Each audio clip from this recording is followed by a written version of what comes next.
إلى قيام يوم الدين. أما بعد فقد قال الله تعالى في كتابه المبين وهو أصدق القائلين وقوله الحق. بسم الله الرحمن الرحيم. من المؤمنين رجال صدقوا ما عاهدوا الله عليه ومنهم من قضى نحبه ومنهم من ينتظر وما بدلوا تبديلا. صلوات بھیجے محمد علیہ.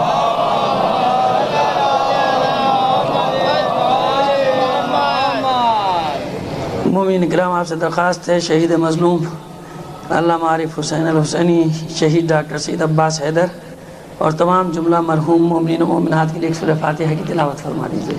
بسم اللہ الرحمن الرحیم.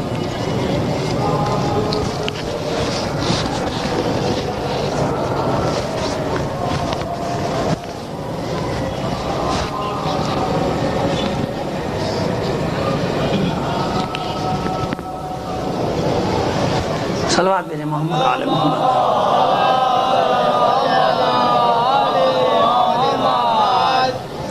عزیزان محترم، کل تمہیدی مجلس میں ہم نے کچھ باتیں کی تھی، اب آج تفصیل سے بات کو آگے بڑھائیں گے. آج جو دو باتیں آپ کے سامنے پیش کرنا ہے وہ ایک مکمل تعارف جناب امیر مختار کا. مکمل تعارف کا حق تو خیر نہیں ادا ہو سکتا، لیکن ایک خاکہ آپ کے سامنے ان کی شخصیت کا آ جائے، اور ایک کوفے کا تعارف کہ کوفہ کیا ہے. کیونکہ ظاہر کوفے کے اصطلاح بھی مشہور ہے، الکوفی لا یوفی، کوفی سے وفا نہیں. لیکن میں آج یہی آپ کی خدمت میں عرض کرنا چاہتا ہوں کہ جتنی وفاداری کوفے والوں نے دکھائی اور کئی والوں نے دکھائی بھی نہیں تاریخ میں اہل بیت کے ساتھ، جتنی وفاداری کا جا بجا مقام پر کوفیوں نے ثبوت دیا، لیکن ان کی ایک خیانت ان کی ساری وفاداریوں پہ پانی پھیر گئی. ہوتا ہے نا، انسان بہت سارے کام اچھے کرتا چلا جاتا ہے، کرتا چلا جاتا ہے، ایک کام ایسا کرتا ہے کہ وہ سارے کاموں پر پانی پھیر دیتا ہے.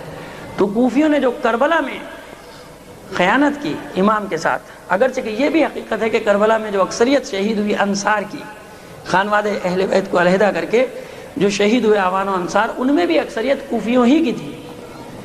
اور بدلہ لینے والوں میں بھی جو سب سے پہلے قیام کیا وہ بھی کوفی، جناب سلیمان بن سرد خزائی اور ان کے انصار. اور جنہوں نے دوبارہ قیام کیا جناب امیر مختار، ان کے ساتھ بھی اکثریت جو ہے وہ اکثریت قاطع، وہ بھی کوفی. لیکن ایک کام نے ان کے کیا کیا، اسے کہتے ہیں کہ اماموں کے ساتھ اور انبیاء کے ساتھ جب خیانت کرتا ہے کوئی تو سب کے لیے مصیبت کر جاتا ہے. حالانکہ وہ وفادار ہیں، وہ جنتی ہیں، وہ بہشتی ہیں جنہوں نے قیام کیا، وفاداری کی. لیکن ایک کام ان کا ایسا ہوا کہ اس ایک کام نے سارے کام پہ، وفاداریوں پہ، جانثاریوں پہ سب کی وہ پیچھے چلی گئی. اور یہ اصطلاح جو قیامت تک کے لیے ہو گئی کہ آپ بھی اکثر یہ کہا کرتے ہیں یہ فلاں جگہ کے لوگ کوفی ہیں، فلاں جگہ کے لوگ کوفی ہیں، فلاں محلے کے کوفی ہیں. یہ اور بات ہے کہ ہر محلے والا دوسرے محلے والے کو کوفی کہہ کے حساب برابر کر لیا کرتا ہے. تو اس سے پتہ چلتا ہے کہ نہیں، تھوڑا بہت اثر ہر جگہ، کیونکہ یہ ہے فطرت، یہ فطرت انسانی، اس میں کوئی تبدیلی آنے والی اس فطرت میں نہیں ہے.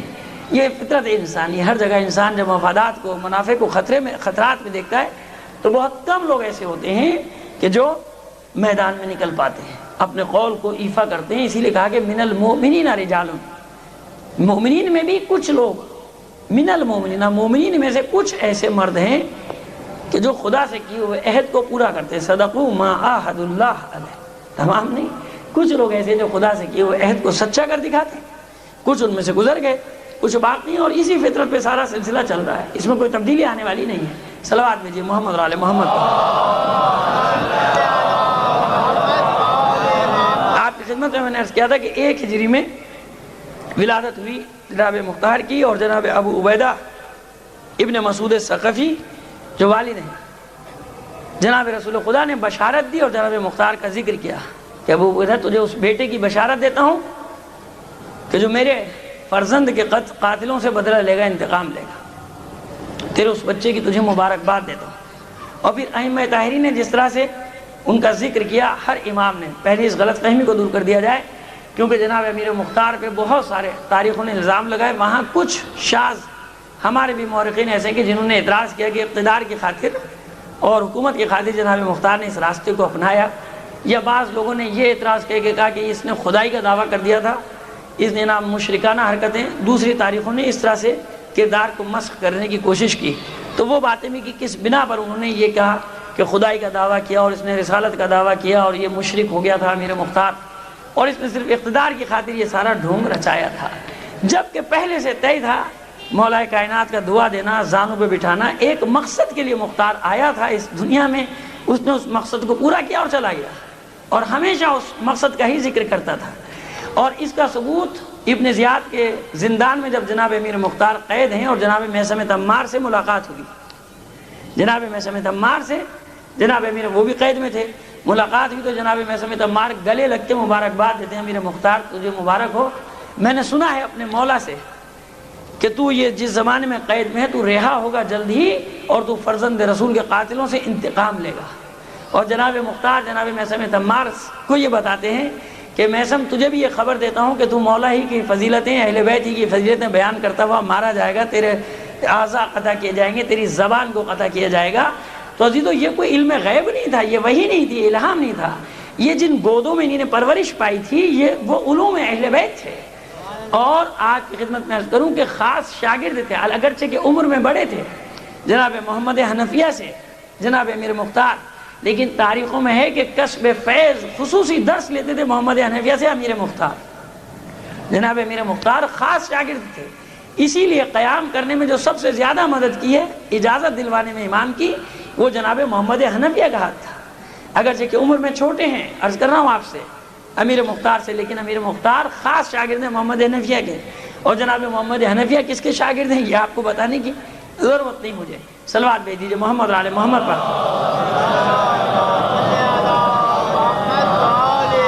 میں نے کہا آپ کے ادھر مت دیکھیے گا، وہ آپ میری طرف دیکھتے رہیے، یوں آپ دیکھیں گے میں بھی دیکھوں گا، آپ جہاں دیکھیں گے میں بھی دیکھوں گا، پھر نہیں کہیے گا کہ موضوع ادھر ادھر ہو گیا۔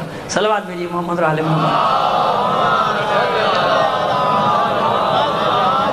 میں نے والد کا تعارف کرایا تھا آپ کی خدمت میں، اور 17 ہجری میں خلیفہ ثانی نے ان کو پہلے امیر مختار کو مدائن کا گورنر بنایا، اس اعتراف کی بنیاد پہ جو ان کے والد ماجد ابو عبیدہ ابن مسعود ثقفی جس جرت کے ساتھ عراق کی جنگ میں شہید ہوئے تھے، اس اعتراف پہ ان کو، لیکن یہ کم سن تھے تو انہوں نے خود سفارش کی کہ میرے چچا سعد ابن مسعود ثقفی کو یہ عہدہ دے دیا جائے۔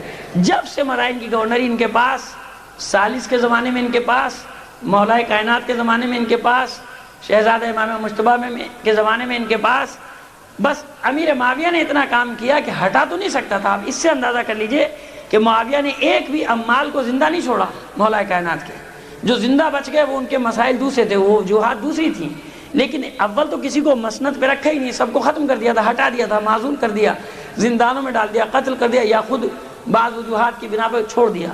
لیکن ان کے نفوذ کا یہ عالم تھا اس خاندان کے کہ اس کی جرت نہیں ہوئی کہ ان کو ہٹا دے۔ بس اتنا کیا کہ اس نے مدائن سے ہٹا کے موصل کا گورنر سعد ابن مسعود ثقفی کو بنا دیا۔ اور 14 ہجری میں یہ کوفے کے قریب ہیرا ایک جگہ ہے، ہیرا منتقل ہوا امیر مختار اپنے چچا کے ساتھ۔ اور یہ بھی آپ کی خدمت میں عرض کر دوں، یہیں پہ میں تھوڑا سا کوفے کے بارے میں آپ کے سامنے بیان کرنا چاہتا ہوں کہ کوفہ کوئی قدیم شہر نہیں تھا، جیسے ہیرا تھا، ہلا تھا اور بہت سارے آبادی تھی، کوفہ شہری نہیں تھا اس وقت۔ 17 ہجری میں اس کی بنیاد پڑی ہے۔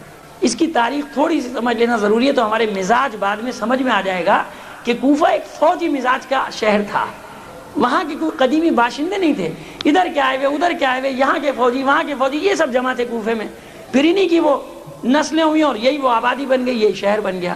نسلاً وہاں کے رہنے والا کوئی بھی نہیں تھا، اور کوفے کی بنیاد ڈالی تھی سعد ابن ابی وقاص نے 17 ہجری میں۔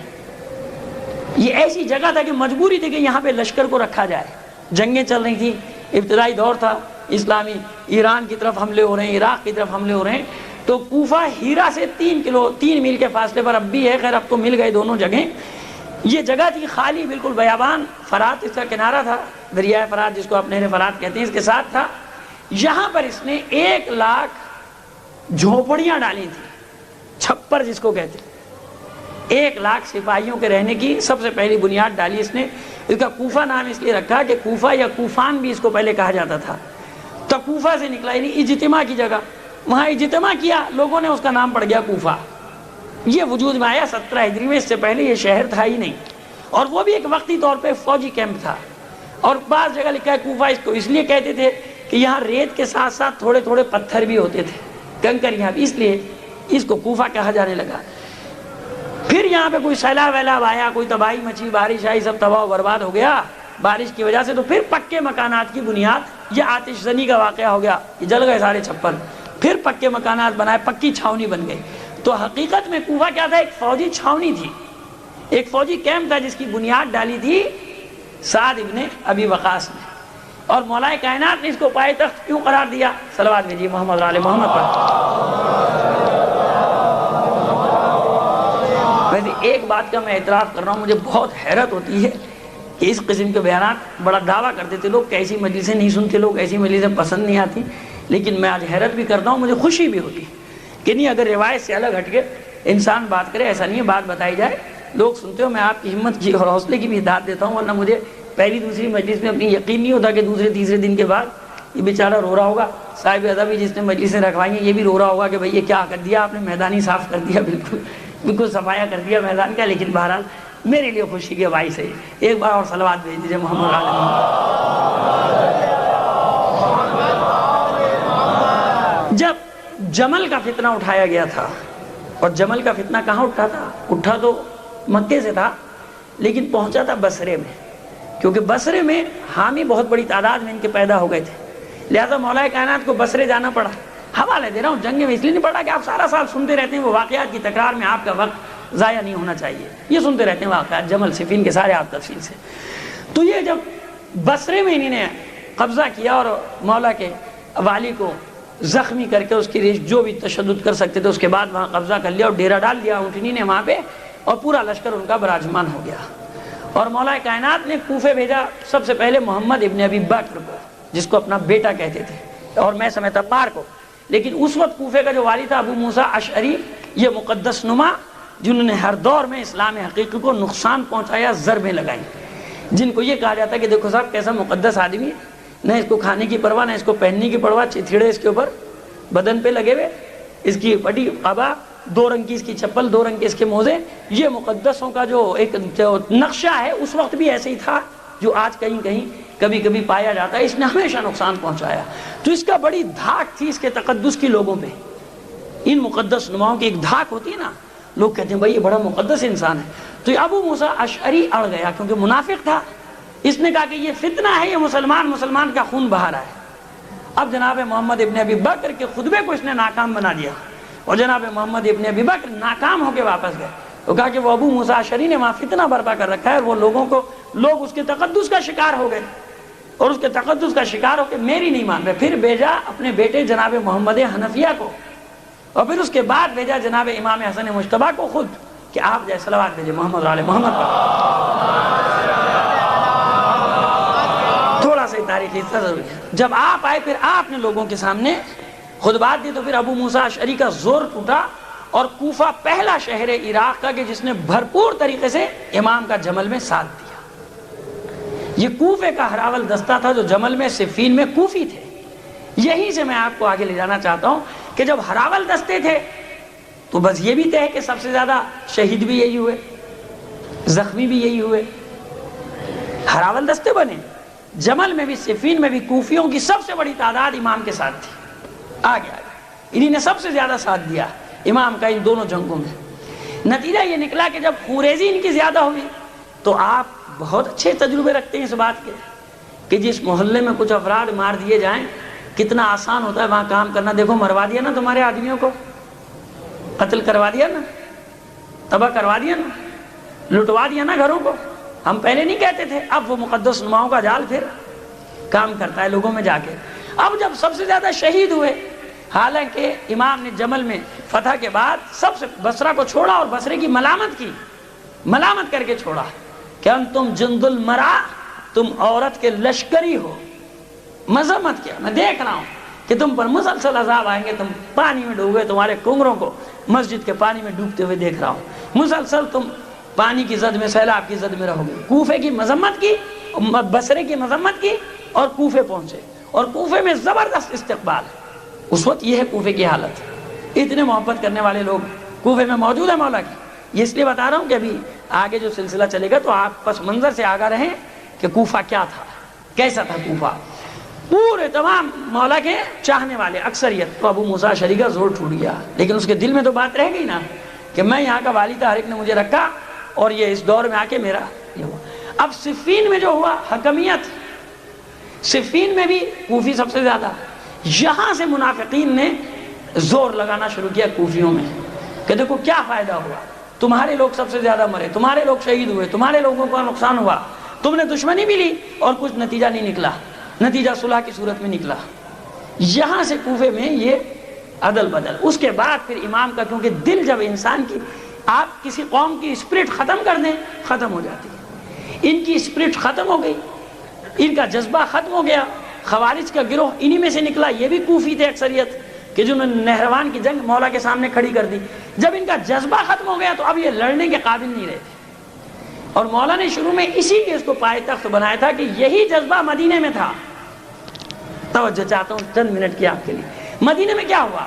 جہاں مال آ جاتا ہے، پیسہ آ جاتا ہے، مال غنیمت آ جاتا ہے، وہاں جہاد کا جذبہ کیا ہوتا ہے؟ ختم ہو جاتا ہے۔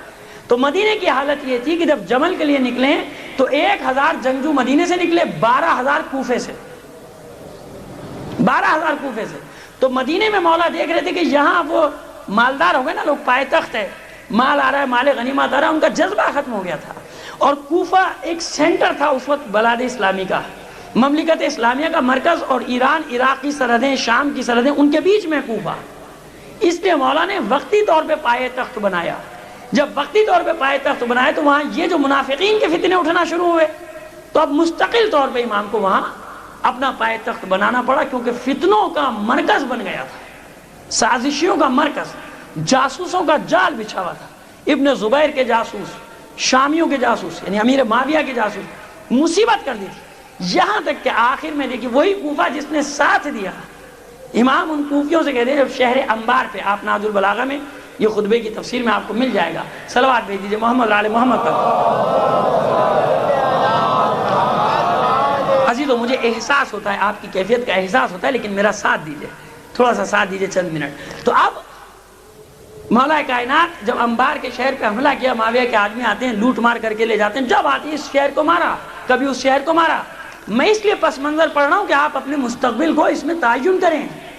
دشمن آتا ہے، ایک بار ادھر وار کرتا ہے، ان کو لوٹا بھاگ گیا، دوسرا خوشی ہماری طرف نہیں آیا، دوسرے دیہات پہ حملہ کیا، معاویہ کے آدمی نے وہاں لوٹ مار کی، 10-12 کو مارا، وہاں سے چلے گئے، کیونکہ پراگندا ہے۔ اور مولا کائنات کو خبریں مل رہی ہیں، جناب محمد ابن ابی بکر پیغام بھیج رہے ہیں کہ میں نہیں کر سکتا قابو، میرے پاس اتنے جنگجو نہیں ہے، مولا مدد بھیجیے، مدد بھیجیے۔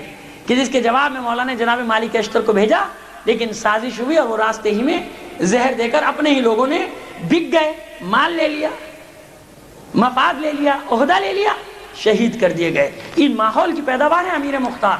یاد رکھیے گا ایسا ماحول ہے کوفے کا کہ لوگ اپنے ضمیر کا سودا کر رہے ہیں، بیچ رہے ہیں۔ شہزادہ حسن کے ساتھ کیا ہوا؟ جو اسد بن قیس جو پہلا سردار تھا اس کو جب بھیجا تھا تو وہاں یہ افواہ پھیلائی کہ امام نے صلح کر لی، امام کے لشکر میں یہ افواہ پھیلائی کہ وہ بک گیا، اس نے سودا کر لیا، امیر شام سے پیسے لے لیے۔ نتیجہ یہ ہوا کہ دونوں لشکروں کا مورل ڈاؤن، آپس میں جنگ ہوئی، ختم ہو گئے۔ یہ سازشی عناصر، یہ تاریخ ہے۔ وما بدلوا تبدیلا۔ اپنے حالات کو دیکھیے، آپ کہاں جا رہے ہیں، کیا سازشیں ہو رہی ہیں، کس طرح سے منتشر کیا جا رہا ہے، کس طرح توڑا جا رہا ہے آپ کی قوم کو۔ عزیزو یہ نہیں دیکھیں گے تو پھر آگے نہیں معلوم اور مزید کیا ہوگا ہمارے ساتھ۔ تو اب مولا کائنات کو جب یہ خبر ملی، سب کو جمع کیا کوفے کی مسجد میں، جمع کرنے کے بعد خطبہ دے رہے ہیں، خطبہ دے کہ بابا دیکھو جو آتا ہے تم کو للکارتا ہے، مارتا ہے، چلا جاتا ہے، تم جہاد کے لیے نہیں نکلتے، کوئی نہیں کھڑا ہوتا، 4-5 آدمی حجر ابن عدی اور یہ جو خاص خاصے یہاں تھے۔ تو مایوسی کے عالم میں نکلے امام، یہ کوفہ۔ ابھی چند دن پہلے کیا حال، ابھی چند دن پہلے کیا حال، چند دن پہلے نعرے وہ جوش و خروش، چند دن کے بعد مورل ختم۔ دیکھیں آئینہ ہے، چند دن پہلے یہ جوش و خروش، یہ عالم، تھوڑی سی پٹائی ہوئی، سیدھے ہو گئے، سب کے مزاج درست ہو گئے، ادھر ادھر بھاگتے پھر رہے، کونے قدرے ڈھونڈتے پھر رہے، وہ کہہ رہے اس نے کیا، وہ کہہ رہا اس نے کیا، وہ کہہ رہا تیری وجہ سے، وہ کہہ رہے تیری وجہ سے ہوا۔ بابا چھوڑو یہ وجوہات کو، جمع ہو جاؤ۔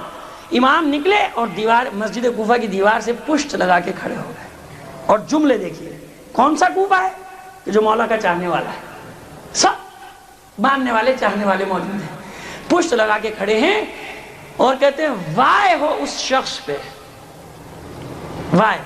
اور اصل الفاظ میں پڑھوں گا بھی نہیں، آپ ہضم نہیں کر سکتے، بس کہہ ہی دیتا ہوں کہ نہج البلاغہ میں پڑھ لیجیے گا، خطبہ ہے کہ جب کوفیوں نے شہر انبار پہ حملہ، یہ عنوان بھی اس کا یہ ہے، کوفیوں نے جس وقت جہاد میں سستی دکھائی تو مولا نے یہ خطبہ اراد فرمایا، وائے ہو اس پر جس کو تم جیسے دوست ملے ہوں، جس کو تم جیسے رفقا ملے ہوں، جس کو تم جیسے ساتھی ملے ہوں. کاش میرے بس میں ہوتا کہ اپنے 10 دے کے اس کا 1 لے لیتا. وہ باطل پر ہے اور میں تمہارا امام برا ہوں. میں تم سے کہتا ہوں جہاد کرو، تم نہیں کرتے. یہ حالت ہے کوفیوں کی. اتنے عرصے میں 4 سال میں زمین آسمان کا فرق آ گیا. زمین آسمان کا فرق آ گیا. کوفیوں میں یہ کوفہ ہے. اس لیے مولا کائنات وہاں پہ پائے تخت بنا کے بیٹھے. اس کوفے کی پیداوار ہے. تو جناب مختار جب کوفہ آباد ہوا اپنے چچا کے ساتھ آئے، وہاں آباد ہو گئے. کوفے میں اس جگہ آباد ہو. گورنری ملی مدائن کی، مدائن چلے گئے، لیکن کوفے میں گھر موجود ہے. تھوڑے عرصے کے بعد یہ کوفی ہی مشہور ہو گئے. کوفے کے رہنے والے جناب مختار اپنے چچا کے ساتھ مدائن میں. اب حالات دیکھیے کیسے ہوئے. جناب امیر مختار بچپن سے چاہنے والا. ایک بار اور صلوات بھیج دیجیے محمد آل محمد. یہ شہدائے اہل بیت، اس کے بارے میں میں چاہتا ہوں پہلے اماموں کے ذریعے سے تعارف ہو جائے، پھر میں بتاتا ہوں آپ کو کہ اس نے کس طرح سے حکمت عملی اختیار کی اور اماموں کی نصرت کی. سب سے پہلے مولا کائنات اور جناب رسول خدا کی حدیث میں بیان کر چکا. جناب امام حسن مجتبیٰ کے ساتھ جب لوگوں نے دغا کی، مسکن کے مقام پہ صلوات بھیج دیجیے محمد آل محمد.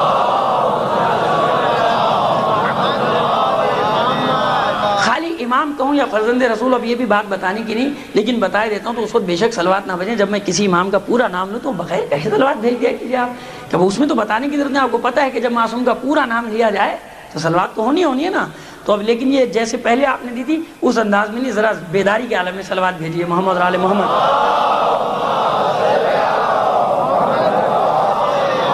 تو عزیزان محترم، یہ کبھی کبھی ضروری ہو جاتا ہے تاکہ پتہ چل جائے کہ بیداری، حالانکہ میں تقاضا نہیں کرتا آپ لوگوں سے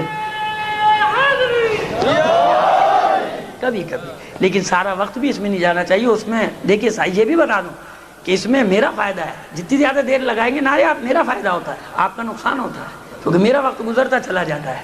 یہ بھی ایک ٹیکنیک ہوتی ہے. ایک بار اور صلوات بھیج دیجیے محمد آل محمد پہ.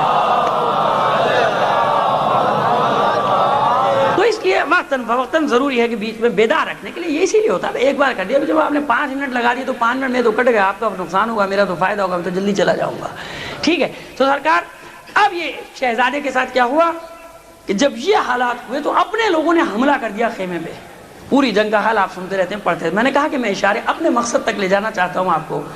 حملہ کر دیا یہاں تک کہ امام کو زخمی کر دیا، اور کتنی مشکلوں سے بھائیوں نے مل کے گھیرا ڈال کے، جناب سید الشہداء نے، جناب محمد حنفی، سارے بھائی چاروں طرف آ گئے، گھیرا ڈالا. اور کچھ بنی تہیم کے لوگ کہ جنہوں نے محاصرہ کر کے اپنے محاصرے میں لے کے امام کو بچایا. اس طرح سے حملہ ہوا اور ساتھ نکالا عصبات کے مقام سے اور مدائن پہنچا دیا، کیونکہ سعد ابن مسعود ثقفی گورنر ہے اور محب اہل بیت وہاں چھپا دیا. اور وہاں امیر مختار بھی.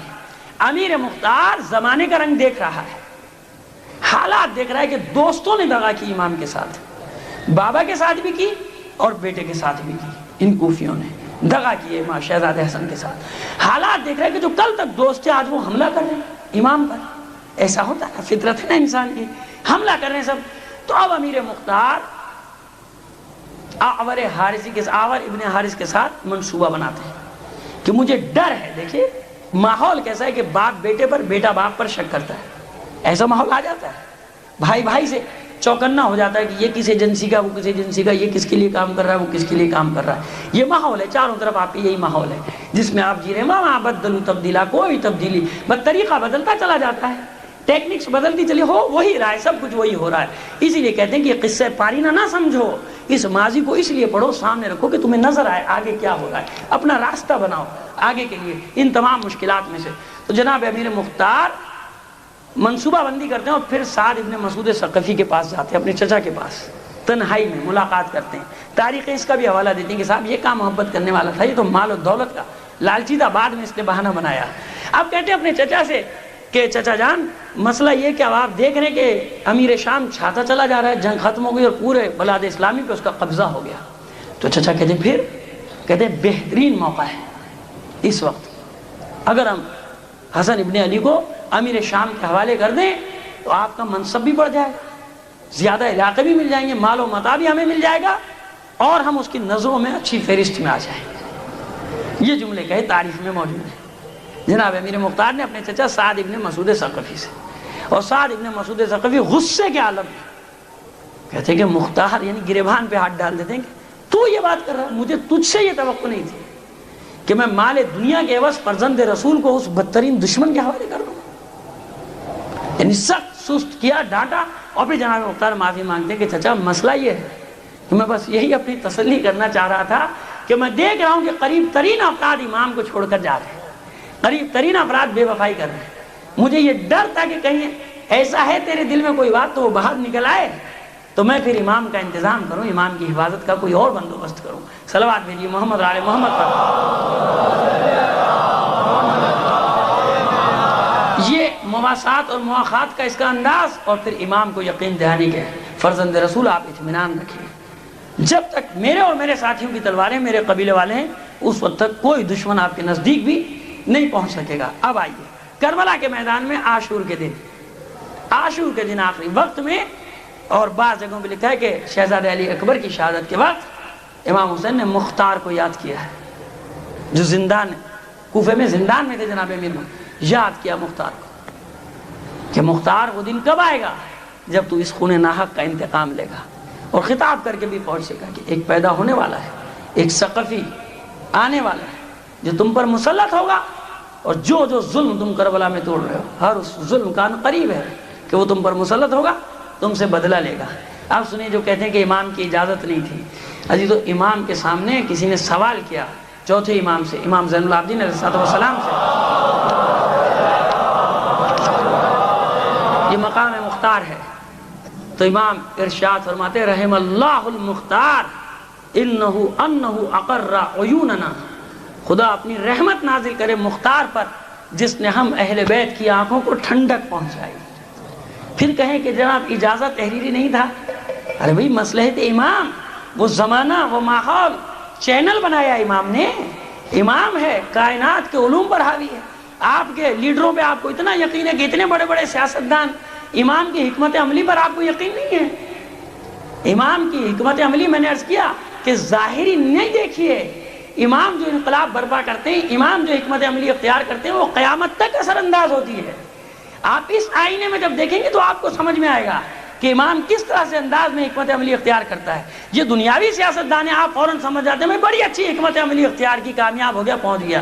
دوسرے دن گالیاں پڑ رہی ہوتی ہیں، لعنتیں پڑ رہی ہوتی ہیں، جیل میں پڑا سڑ رہا ہوتا ہے یا کہیں بھاگ گیا ہوتا ہے پیسہ ویسا لے کے.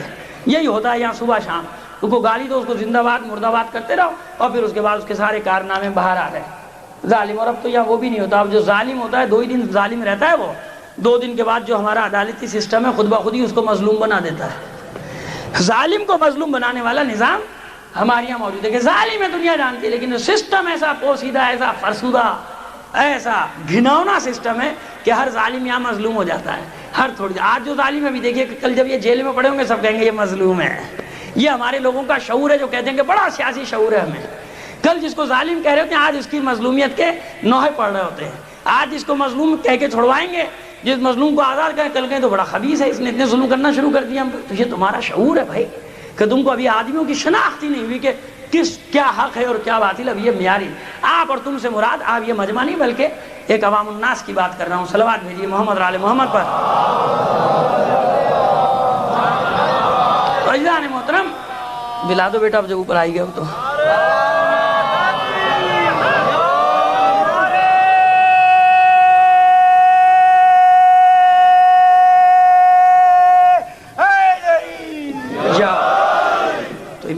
جو امام یہ ارشاد فرما رہا ہے مختار کے لیے انہ اقر عیوننا، اس نے ہماری آنکھوں کو ٹھنڈک عطا کی ہے، ہمیں چین بخشا ہے. تو بس اس کا مطلب امام کی حکمت ہے کہ تحریری نہ دیا جائے، چینل بنا دیا جائے.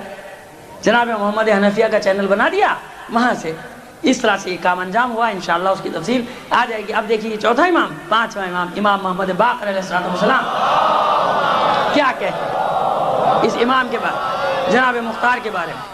جناب مختار کا بیٹا حکم ابن مختار آیا امام کی خدمت میں کہ فرزند رسول لوگ میرے باپ کو برا بھلا کہتے ہیں، سب و شتم کرتے ہیں اس پہ. کہا کہ کیا کہتے ہیں تمہارے بابا کے بارے میں لوگ؟ کہا کہ میرے بابا کے بارے میں کہتے ہیں وہ مکار ہے، وہ فریبی تھا، وہ جھوٹا تھا، مکار. کہا کہ خدا رحمت کرے تمہارے بابا پر. امام باقر ارشاد فرماتے ہیں خدا رحمت کرے تمہارے بابا پر، تمہارے بابا نے ہم اہل بیت کی نصرت کی، تیرے بابا نے ہماری مدد کی، ہماری بیواؤں کی شادیاں کرائیں، ہماری عورتوں کے سر میں تیل ڈالنے کا بندوبست کیا۔ حکم کو سینے سے لگائے، تو تسلی رکھ کہ وہ خدا کی رحمت کے سائے میں ہے تیرا باپ۔ 5 پھر امام تشریح کرتے ہیں کہ 5 سال ہاشمی عورتوں نے اپنے سر میں تیل نہیں ڈالا تھا، ان کے گھروں سے دھواں نہیں نکلتا تھا۔ یہ تیرا باپ تھا کہ جس نے اہتمام کیا، اہل بیت کے سکون کا سامان کیا، اور وہ خدا کی رحمت کے سائے میں ہے۔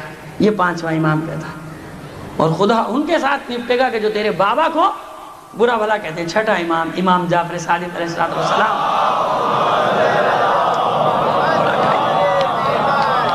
آپ ارشاد فرماتے، لوگوں نے سوال کیا جناب مختار کے بارے میں، کہا کہ اس کے بارے میں پوچھتے ہو کہ جس پر مسلسل خدا کی رحمتیں نازل ہو رہی ہیں؟ یہ اماموں کی رائے ہے مختار کے بارے میں، اماموں کی رائے، اور پھر اس میں شک کرنا یہ اس کی حکمت عملی تھی۔ الزام مورخین لگائی، اس نے خدائی کا دعویٰ کر دیا تھا، اس نے نبوت کا دعویٰ کر دیا تھا، اور میں اس کو کیا کہوں جس کے بارے میں تم کہتے ہو کہ سندھ سے ایک عورت نے فریاد بلند کی اور وہ وہاں سے کہتا ہے آ رہا ہوں آ رہا ہوں۔ کیوں بھائی؟ وہ کیا تھا؟ وہ خدا تھا، وہ نبی تھا، وہ رسول تھا۔ ارے مختار تو وہ باتیں کہہ رہا ہے جو اس کے مولا نے بتائیں، مختار تو وہ خبر دے رہا ہے کہ تم کہہ رہے ہو کہ پہلے سے کہتا تھا یہ ہو جائے گا وہ ہو جائے گا، تو اس لیے کہتا تھا کہ وہ علی کا شاگرد ہے، اس لیے کہتا تھا کہ وہ اولاد علی کا شاگرد ہے، اس لیے کہتا تھا کہ اس کو اماموں نے خبر دی۔ ان کو کس امام نے خبر دی؟ یہ تو امامت کے قائل ہی نہیں تھے۔ ان کو کیسے پتا کہ وہ نیل کے مصر کی پتہ نہیں کون سی جنگ میں بھی وہ ٹی وی کے اوپر بھی دے رہے تھے، پتہ نہیں کیا سلسلہ تھا، میں نے سنا نہیں، لوگوں نے بتایا، لیکن میں نے بہرحال پڑھا ہوا ہے وہ واقعہ۔ جناب وہ جنگ ہوئی، دریا خشک ہو گیا، ان کا جب مخصوص رسم وہ اپنی انجام دیں گے تو یہ اس دریا میں پانی جاری ہو جائے گا۔ وہ کفار، اور لکھ دیا حاکم وقت کو کہ بھائی وہ تو یہ کہہ رہے ہیں مصر میں کہ جب تک پانی آ بھی نہیں رہا۔ انہوں نے کہا اچھا، انہوں نے خط لکھا دریا کے نام، دریا کے نام خط لکھا ہے، موجود ہے دریا کے نام خط لکھا کہ اے دریائے نیل تو خدا کے حکم سے جاری ہو جا، اور وہ کہا کہ یہ خط لے جا کے دریا کے بیچ میں ڈال دینا، تم رکھ دینا، جہاں خشک ہے وہاں رکھ دینا، پانی جاری ہو جائے گا۔ خط کس کا تھا؟ خط تو ان کا تھا۔ آج یہ فضیلت ہے، خدا کے حکم سے جاری ہوا، وہ دریا نے ان کا خط پڑھا اور وہ جاری ہو گیا۔ تو یہ کس کا معجزہ ہو گیا؟ یہ خدا تھے، یہ رسول تھے، خدا کے حکم سے نہیں۔ جہاں اہل بیت کا معاملہ آ جائے گا نا، وہاں ہر اڑنگا اڑ جائے گا، ہر چیز آ جائے گی۔ اور ویسے جناب انہوں نے یہاں سے آواز دی یا ساری الجبل، وہ جناب وہاں پہ جناب جواب دے رہا ہے، وہ حجاج جیسا صفاک انسان جواب دے رہا ہے کھڑا ہو کے کہ آ رہا ہوں، تاریخیں لکھ رہی ہیں۔ اب کوئی نہیں پوچھ رہا بھئی حجاج نے کیسے سن لی؟ سندھ میں ایک راجہ داہر کے ہاتھوں لٹا ہوا قافلہ، ایک مسلمان عورت چیخ رہی ہے کہ ہماری مدد کو پہنچ، اور وہاں سے اپنی جگہ سے کھڑا ہو کے جواب دے رہا ہے کہ آ رہا ہوں۔ کیوں؟ یہ کہاں سے ہو گیا؟ یہ خدا ہے، رسول ہے، نبی ہے، لیکن اب کیا کیا جائے کہ دشمنی اہل بیت عقلوں پہ پتھر ڈال دیتی ہے، مت مار دیتی ہے، جس کو آپ محاورے میں کہتے ہیں کہ یہ ان کے ساتھ ہوا۔ تو کیونکہ جناب مختار وہ خبریں دیتے تھے کہ میں یہ کروں گا اور یہ ہوگا، اور ہر جگہ کہا کہ یہ مشرکانہ دعویٰ کرتا تھا، یہ الوہیت کا دعویٰ کرتا تھا، یہ الوہیت کا دعویٰ نہیں کرتا تھا، اس کو خبریں ملی تھیں، معصومی سے جانتا تھا کہ میں کیوں پیدا ہوا ہوں، میری خلقت کا مقصد کیا۔ تو تمام ائمہ کی رائے مختار کے بارے میں مثبت، دعائیں، نزول رحمت، کہا کہ یہ تو ہمارا ناصر ہے، اس نے ہماری نصرت کی ہے، اس نے ہماری بیواؤں کی تزویج کا سامان فراہم کیا۔ صلوات بھیج دیجئے محمد اور آل محمد پر۔ تو اس لیے میں نے تھوڑا سا کوفے کا پس منظر بھی پیش کر دیا کہ یہ کوفہ، یہ کوفے کے لوگوں کا مزاج، کیونکہ مقامی نسلی نہیں ہے، یہ آئے میں یہ حالات دیکھ کے بدلتے جاتے ہیں، حالات دیکھ کے، لیکن دلوں میں محبت موجود ہے، کیونکہ قریب سے کردار کو دیکھا ہے، مولا کائنات ان کے درمیان رہے ہیں، جب کردار کو دیکھا ہے، عملی میدان میں ڈرتے ہیں لیکن دل سے چاہتے ہیں۔ تو عزیزان محترم، بڑی جرت کے ساتھ میں یہ باتیں کرتا ہوں آپ کے سامنے، لیکن مجبور ہو کے کرتا ہوں، کیونکہ جرت ہے اس لیے کر رہا ہوں، جرت نہ ہوتی تو نہ کرتا، میں بھی دوسروں کی طرح اور باتیں کرتا۔ صلوات بھیج دیجئے محمد اور آل محمد پر۔ نہیں عزیزو، ذرا بلند آواز سے صلوات بھیجا کریں۔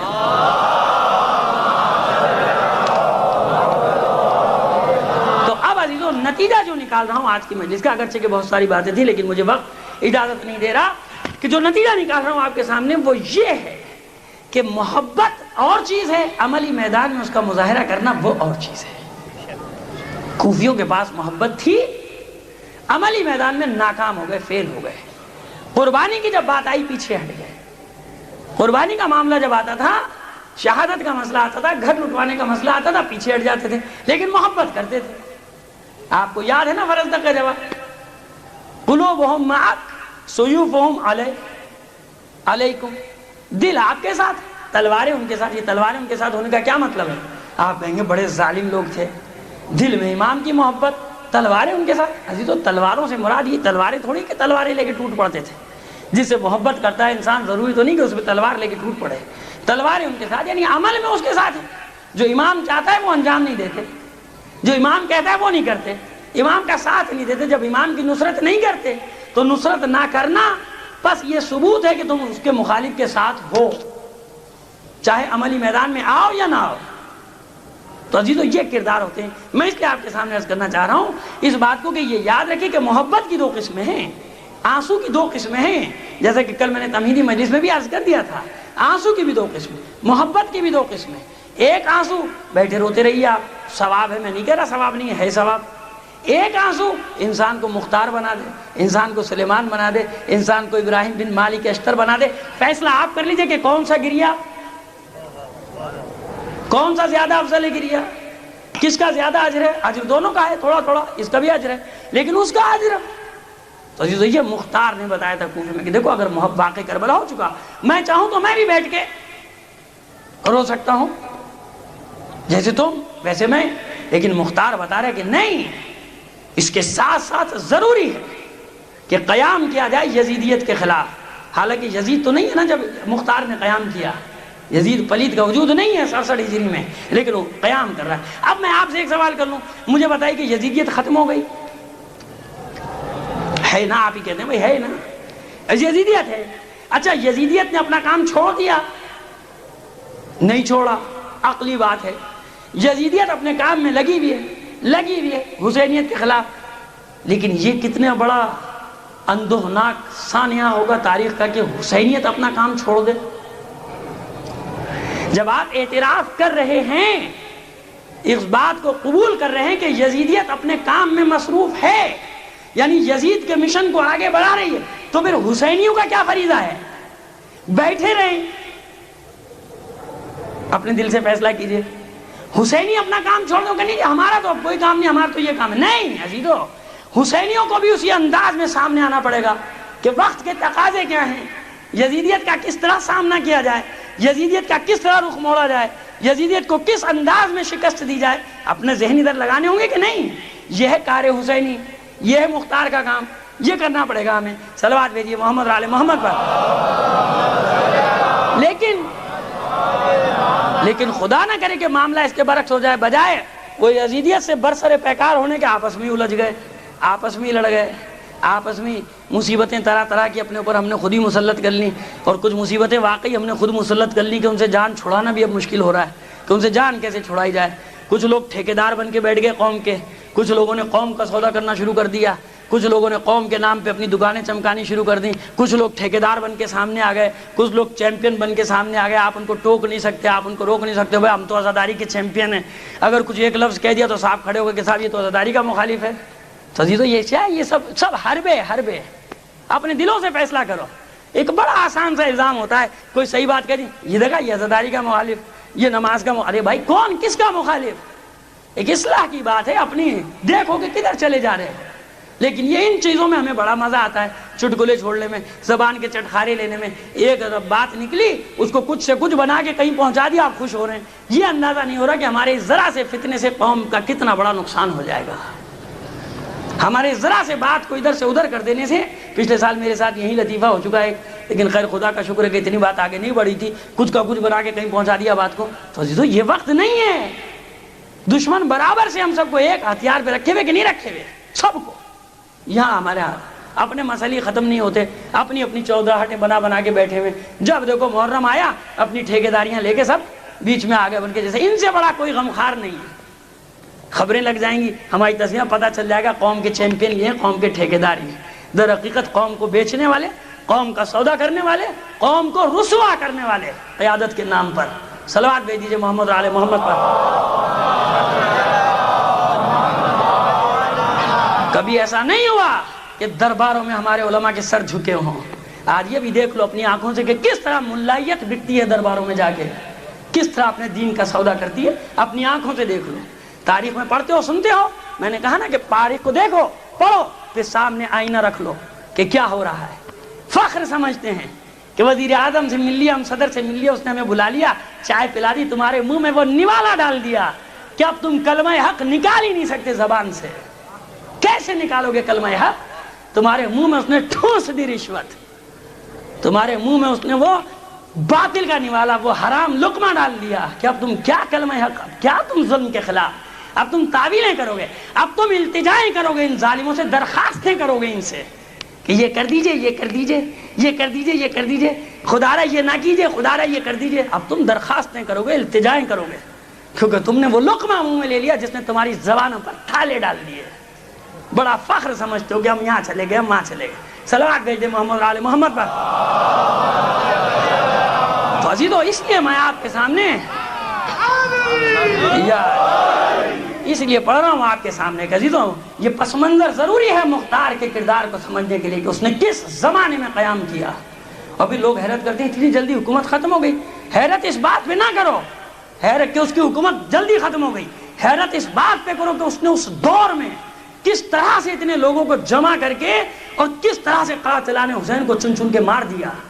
یہ حیرت کی بات یہ ہے کہ جو لوگوں کی فطرت ہے، اس فطرت کو جب سامنے رکھو گے تو دیکھو گے۔ صلوات بھیج دیں ایک بار اور محمد آل محمد۔ تو عزیزان محترم، یہ دو باتیں آج آپ کے سامنے میں نے رکھی، گفتگو کو ختم کر رہا ہوں۔ ایک کوفے کا پس منظر، مزاج کا پس منظر، ایک جناب مختار کے بارے میں ائمہ کی رائے کہ کبھی شک نہ کرنا مختار کے اوپر، شک نہ کرنا۔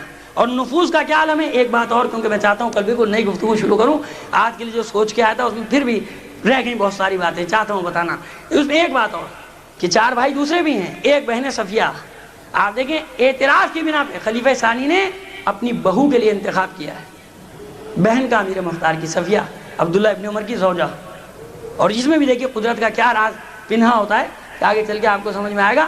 اب جب خیر مجھ سے زیادہ یہ معذرت چاہتا ہوں اگر یہ جملہ گراں گزراؤ کے سمجھ میں آئے گا، آپ سب مجھ سے زیادہ سمجھدار ہیں، لیکن جب میں بیان کروں گا تو آپ پر واضح ہو جائے گی بات۔ یہ عبداللہ ابن عمر سے جناب امیر مختار کے اس رشتے نے کیا کارنامہ انجام دیا انتقام کے لیے۔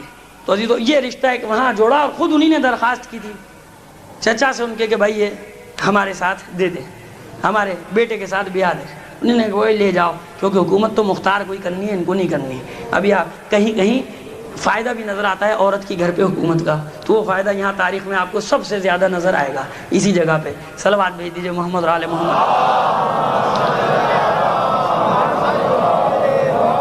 عزیزان محترم، آج ہے 13 محرم۔ مصائب بھی میں چاہتا ہوں اسی ربط کے ساتھ رکھوں، جو میں نے گفتگو کی ہے اس کے سائے میں ہی مصائب بھی آپ کے سامنے بیان کرنا چاہتا ہوں۔ 13 محرم وہ تاریخ شہدائے کربلا کے تدفین کی تاریخ، دفن شہدائے کربلا آج 13 تاریخ کو کس انداز میں ہوا تھا۔ 12 محرم تک تو کوفیوں کا لشکر یہاں موجود ہے نا، 12 محرم کو تمام بیویوں کو اسیر بنا کے رسن بستہ بے گجاوا اونٹوں پر لے جایا گیا، میدان صاف ہو گیا۔ عمر سعد نے اپنے نجس کشتوں کو دفن کر دیا اور پاک و مطہر، طاہر و مطہر اجساد انواریہ کو میدان میں ایسی بے گرو کفن چھوڑ دیا۔ ان مقدس اجساد کو، منور اجساد کو، جن کے لیے مولا کائنات اور رسول نے ارشاد فرمایا کہ یہ زمین مقدس ہو جائے گی جہاں ان شہیدوں کا خون گرے گا، ان کو اپنے خیال میں احانت کے ساتھ بے گرو کفن چھوڑ کر چلے گئے۔ 13 محرم کو جب ناکہ بندی ختم ہوئی، کیونکہ ابھی تک کربلا کا محاصرہ تھا، تو غازریہ کے لوگ، غازریہ اس محلے کا نام جس میں بنی اسد رہتے ہیں، ان کی عورتیں پانی وانی بھرنے کے لیے نہر پر آئیں۔ نہر پر آئیں تو کربلا کا میدان سامنے اور چند بے گورو کفن لاش۔ سمجھ گئی کہ ان ملعونوں نے اپنے کشتے دفنا دیے اور فرزند رسول اور اس کے انصار کو اسی عالم میں چھوڑ کر چلے گئے۔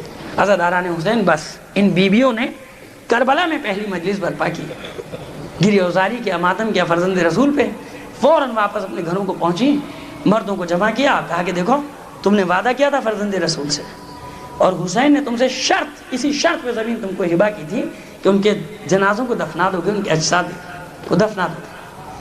اب مردوں کا یہ عالم ہے، دیکھیے آپ، قول بھی کیا ہے، یاد بھی ہے، شرط بھی یاد ہے، عہد بھی یاد۔ اپنی عورتوں سے کہتے ہیں خبردار زبان سے لفظ نہ نکالو، بیٹھ جاؤ، ٹھیک نہیں ہو، کیا ماحول، کیونکہ اپنی آنکھوں سے کربلا کا واقعہ دیکھا ہے نا، جنگ دیکھی، دہشت تاری. اچھا کیا چاہتی ہو؟ ہم سب قتل کر دیے جائیں، ہمارے گھر جلا دیے جائیں، خبردار ابھی کسی تدفین کا دفن کا نام نہ لو. آپ کہیں گے کیسے لوگ تھے، فرزند رسول کا لاشا نہیں عزیز. وَمَا بَدَّلُوا تَبْدِيلًا، فطرت میں تبدیلی آنے والی نہیں ہے.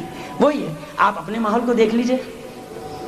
قتل و غارت گری ہوتی ہے، کسی بیچارے کا لاشا بوری میں پھینک گئے، کسی کو گھر کے آگے ڈال گئے، مار گئے. سب سے پہلے جس کے گھر کے آگے لاش پڑی تھی تالا لگا کے بھاگ جاتا ہے کہ نہیں، کہ پولیس پہلے تو میرے گھر والوں کو اٹھا کے لے جائے گی، یہ نہیں تو وہ دوسرے آئیں گے، وہ سفاک قاتل، وہ مجھے مار دیں گے. آپ کو تو سمجھانے کی ضرورت ہی نہیں، آپ تو بہت اچھی طرح ان مسائل کو سمجھتے ہیں. برسوں ہو گئے آپ کو یہ کھیل دیکھتے ہوئے کہ کتنے خوف اور دہشت طاری ہوتا ہے لوگوں پہ. مر جائے، قتل کر دیا جائے تو گن پوائنٹ پہ یہ کہہ جاتے خبردار جو FIR اس کے نام پہ کٹے. خاموش ہے بیچارہ، لاش لیے بیٹھا ہے، یعنی جانتا ہے کہ یہ قاتل ہے لیکن اس کا نام لے سکتا ہے نہیں لے سکتا. تو فطرت کیا ہے؟ وہی فطرت ہے، چلی آ رہی. تو یہ دہشت زدہ ہے لوگ، نہ بابا ہم نہیں جائیں گے. کیا چاہتی ہو؟ قتل کر دیے جائیں، مار دیے جائیں، جلا دیے جائیں، ہم نہیں نکلیں گے. آج وہی ہوتا ہے نا، گھروں کو لوٹ لیا جاتا ہے، آگ لگا دیا، اچھا یہ تھا، اڑا دو اس کو، مار دو. وہی فطرت چلی آ رہی ہے. لہٰذا مردوں نے منع کر دیا، ہم نہیں جائیں گے. عورتیں جمع ہوئی، کیا کیا جائے؟ کوئی بیوی کہتی ہے کہ سنو، حسین نے یہ بھی تو کہا تھا کہ اگر تمہارے مرد راضی نہ ہو تو تم ہمارے لاشوں کو دفنانا. عورتوں سے سب عورتوں نے اقرار کیا کہ ہاں ہم نے وعدہ کیا تھا. اب ان عورتوں نے کیا کیا؟ کدال بیلچے پھاوڑے لیے اور اپنے گھروں سے نکل پڑے جلوس کی صورت میں کربلا کے میدان کی طرف. ادھر عورتیں نکلی، ادھر چھوٹے چھوٹے بچے پیچھے پیچھے. ہم نے بھی تو وعدہ کیا تھا حسین سے، ہم بھی جا کے ان کی مدد کریں گے، ہم نے بھی تو وعدہ کیا تھا دفنانے کا لاشیں. عزاداران حسین، یہ عورتیں بچے میدان کی طرف دوڑنے لگے. اب یہ باہر نکلے مرد، ان کی غیرتیں جاگی، ان کی حمیتیں جاگی. یہ کیا ہوا؟ دیکھو ہمارے دونوں طرف موت ہے. اگر ہماری عورتوں نے یہ کام کیا تو ہم ذلت کی موت مر جائیں گے، اور اگر ہم دفناتے ہیں شہداء کی لاشوں کو تو ابن زیاد ہمیں قتل کرا دے گا. بس موت تو دونوں صورت میں، ایک عزت کی موت ہے، ایک ذلت کی موت ہے. ایک موت ایسی ہے کہ مر بھی جائیں گے ذلیل اور رسوا ہو کر، اور ہماری شفاعت بھی نہیں ہوگی جہنم. ایک عزت کی موت ہوگی کہ ہم سرخ رو ہو جائیں گے. لہٰذا اب یہ سارے مرد دوڑے، ان کی غیرتیں جائیں، اپنی اپنی عورتوں کے سروں پر چادریں ڈالیں، چلو گھر واپس، ہم زندہ ہیں. کیسے ہو سکتا ہے کہ تم میدان میں آؤ، تم میدان میں آؤ. عزاداران حسین، بس کوئی مسلمان کی غیرت نہیں جاگی. کتنے مسلمان ہیں، ہزاروں لاکھوں، اور رسول کی بیٹیاں بے پردہ بازاروں میں جا رہی ہیں. ان مردوں کی غیرت جاگی جب ان کی عورتیں خود بے پردہ بازار جب نکلی ہیں میدان میں. بھیجا ان کو، خود چلے کربلا کی طرف، میدان گنج شہیداں کی طرف. وہاں پہنچے، اور پہنچنے کے بعد کچھ افراد کی ڈیوٹی لگا دی کہ اگر کوفے کی طرف سے لشکر آئے تو اطلاع دے دینا. اب یہ وہاں پہنچے، ابھی چاہتے ہیں کہ قبریں کھودنے کا انتظام کریں کہ ایک مخبر دوڑا دوڑا آیا اور اس نے کہا کہ کوفے کی طرف سے کوئی سوار تیزی سے چلا آ رہا ہے، کوئی سوار تیزی سے چلا. یہ ہوشیار ہو گئے، بلکہ انہیں اپنے ہتھیار بھی سنبھال لیے. کہتے ہیں اگر ابن زیاد کی طرف سے ہے کوئی تو ہم پہلے اس کو قتل کر کے دفن کریں گے، بعد میں لاش، مگر اب ضرور دفنائیں گے حسین اور اس کے ساتھیوں کی لاش. لیکن جب تھوڑی سی دھول چھٹی، دیکھا کہ ایک سوار ہے گھوڑے پر چلا رہا ہے. اور جب سوار نزدیک آیا تو یہ بنی اسد کے لوگ حیران ہو گئے کہ ایک لاغر اور بیمار مرد، جس کے گلے میں طوق خاردار، جس کے ہاتھ رسیوں سے بندھے ہوئے اور جس کے پیروں میں زنجیر ہے، آیا. بڑی مشکل سے یہ اپنی سواری سے اترا اور یہ حیران ہو کر پوچھتے ہیں کہ تم کون ہو؟ کہا کہ دیکھو بھائیوں، میں تمہاری مدد کرنے آیا ہوں ان کے دفنانے کے لیے. کہا کہ آپ ہماری کیا مدد کریں گے؟ کہا کہ دیکھو تمہیں قبریں بنانے کی ضرورت نہیں ہے، ان کی قبریں تیار ہیں، بس میں جہاں جہاں تمہیں بتاتا جاؤں وہاں سے مٹی ہٹاتے جاؤ، وہاں سے مٹی ہٹاتے جاؤ. ایک جگہ نشاندہی کی، اس آنے والے مریض نے، انہی نے تھوڑی سی مٹی ہٹائی، ایک قبر نمودار ہو گئی. کہا کہ دیکھو اس قبر میں اس لاشے کو اتارنا ہے. کس لاشے کو؟ جس کا جوڑ جوڑ کربلا کے میدان میں الگ ہے. دو ہی لاشیں تو پامال ہوئے ہیں نا کربلا میں، ایک حسن کے لال قاسم کا لاشا اور ایک زہرا کے لال حسین کا لاشا. اس طرح سے پامال کیا گیا تھا، پہلے تیروں سے چھلنی، پھر گھوڑے کی ٹاپوں سے پامال کیا گیا تھا. کہ روایات میں، زیارتوں میں یہ جملے ہیں کہ جس کا جوڑ جوڑ الگ کر دیا گیا، قطع کر دیا گیا تھا، جس کا بدن ٹکڑے ٹکڑے کر دیا گیا تھا، وہ حسین۔ عزادارو، ان سے کہا کہ دیکھو ہاتھ نہ لگانا، بس مجھے ایک کپڑا لا دو بڑا سا، ایک بوری کا ٹکڑا لا کے دیا، اور اس آنے والے نے ایک ایک ٹکڑے کو اٹھا کے اس کپڑے پر رکھنا شروع کیا، یہاں تک کہ اس انداز میں کہ ایک بے سر کا لاشا ترتیب پا گیا، اور پھر اس کپڑے کے دونوں پہلوؤں کو پلٹا تو اس نے اس جسم کو ڈھک لیا۔ اس کے بعد یہ آگے بڑھے کہ ہم مدد کریں قبر میں اتارنے کے لیے، پھر رک گیا، کہا کہ بھائیو نزدیک نہ آنا، میری مدد کرنے والے پہنچ گئے جو اس جسم اتھر کو قبر میں اتاریں گے۔ یہ کہتے ہیں کہ ہم نے دیکھا، ہمیں لوگ نظر تو نہیں آئے، لیکن ہم نے محسوس کیا کہ کچھ ہستیاں ہیں جو اس بیمار اور لاغر شخص کی مدد کر رہی ہیں۔ اور عزیزو، ایک اور گواہی دی کہ جب یہ ٹکڑے جمع کر رہا تھا تو اس کا طوق بھی ٹوٹ کے گردن سے گر گیا، اس کی رسیاں بھی ٹوٹ گئیں، اس کی زنجیریں بھی ٹوٹ کے اس کے بدن سے الگ ہو گئی، اور بڑی مشکل سے یہ قبر میں اترا۔ اور قبر میں اترنے کے بعد پہلے اس نے اپنا سر اس لاشے کے سینے پہ رکھا، اور پھر گلو بریدہ پر اپنا رخسار رکھ دیا، کٹی ہوئی گردن پہ اپنے رخسار رکھ دیے، اور زار و قطار رونا شروع کر دیا۔ کچھ دیر کے بعد قبر سے باہر آیا، اور پھر کہتا ہے بھائیو مجھے سہارا دے کر ذرا نہر کے کنارے لے چلو۔ اس بیمار و ناتواں شخص کو بنی اسد کے لوگوں نے سہارا دیا، نہر کے کنارے ایک اور لاشا پڑا ہے جس کے بازو نہیں ہیں، اور یہ ہائے چچا کہہ کے اس لاشے کے سینے پہ گرا، ہائے میرا چچا، ہائے میرا چچا عباس۔ قریبی زمین کی طرف نشاندہی کی، بنی اسد کے لوگوں نے ذرا سی خاک ہٹائی، قبر نمودار ہوئی، اس لاش کو بھی اس نے کچھ غیر مرئی طاقتوں کی مدد سے، نہ نظر آنے والی ہستیوں کی مدد سے قبر میں اتارا۔ دیر تک اس کا بھی ماتم کرتا رہا، مٹی سے قبر کو برابر کیا، پھر کہتا ہے کہ ایک بڑی سی قبر بنا لو اور تمام شہداء کو اس میں دفن کر دو۔ عزاداران حسین پھر واپس پہلی قبر کے پاس آیا، روایت کہتی ہے کہ دائیں طرف ایک قبر نمودار ہوئی، بائیں طرف قبر نمودار ہوئی، ایک قبر میں 18 سال کے کڑیل جوان کو، اور ایک قبر میں چند ماہ کے ایک شیرخوار، کسی کے بدن پہ سر نہیں، دفنا دیا۔ اور اس کے بعد درمیان کی قبر پہ اپنے ہاتھ سے لکھتا ہے مٹی میں، ھذا قبر حسین ابن علی ابن ابی طالب، یہ قبر حسین ابن علی ابن ابی طالب کی۔ بنی اسد کے لوگ سمجھ تو گئے کچھ، پھر بھی زار و قطار گریا کر کے دست بستہ عرض کرتے ہیں کہ آپ اپنا تعارف تو کرا دیجئے ہمیں کہ آپ کون ہیں۔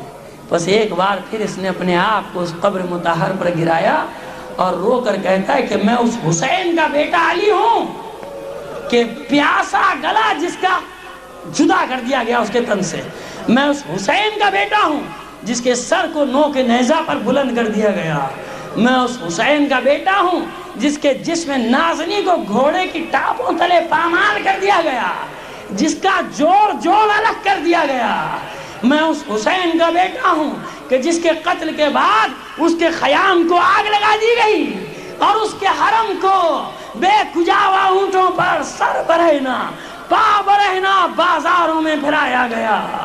الا لعنت اللہ علی القوم الظالمین، وسیعلم الذین ظلموا ای منقلب ینقلبون۔